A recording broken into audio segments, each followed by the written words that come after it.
The country life you see on Zillow is a lie. Welcome to your first official reality check.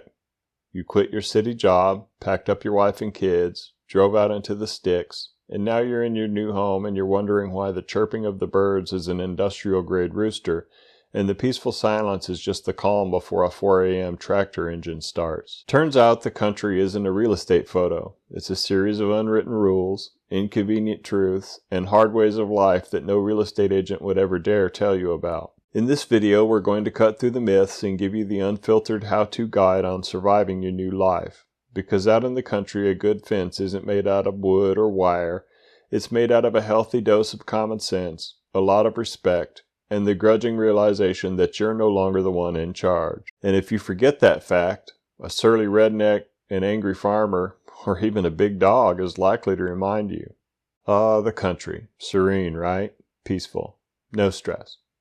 That's the myth anyway, the one they sold you online with the pretty pictures and the romantic poetry about good fences making good neighbors. The YouTube videos of the do-it-yourself, self-sustaining farm couple living their best life in the land packed with exotic farm animals. Robert Frost once wrote a poem called Mending Wall.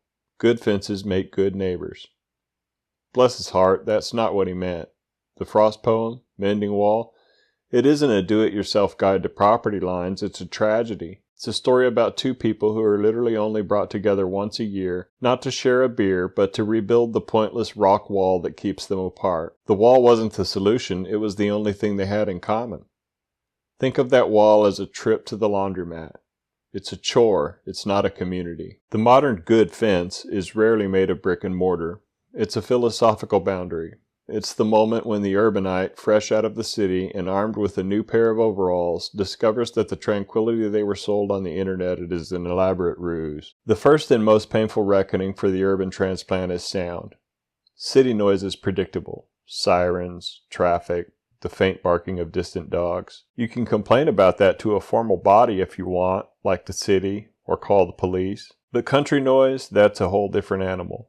The farmer isn't working on a 9-to-5 schedule. He's working on a before the rain comes schedule, a before the heat comes schedule, or he's just plain trying to beat sundown. This means a tractor can be very loud and even very bright and a problem at 2 a.m. The gunshots you heard aren't a sign of an apocalypse. They're a sign of Tuesday. Target practice, pest control, or just blowing off steam. They're a normal and expected part of everyday life in the country.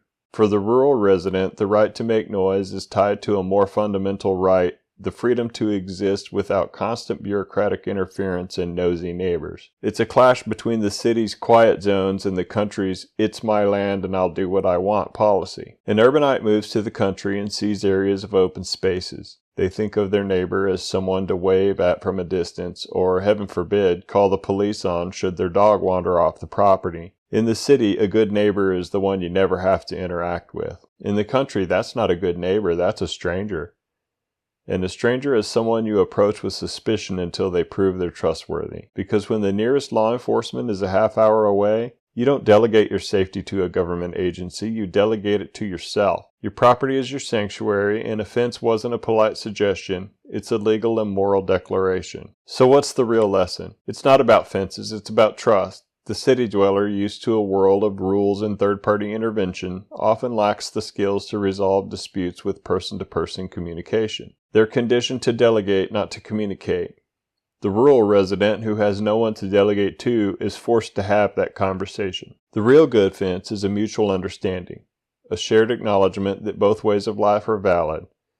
It's about a conversation over a shared drive, an offer to help with a project, or a willingness to listen before you make complaints. The fence isn't a barrier. It's a reminder that a little respect goes a long way. And the most effective way to protect your sanctuary is to make sure you have someone around to help you mend it when it breaks. Because if your house catches fire in the middle of the night, the fire department is a half hour away, and it's likely those same neighbors who will be helping you put it out.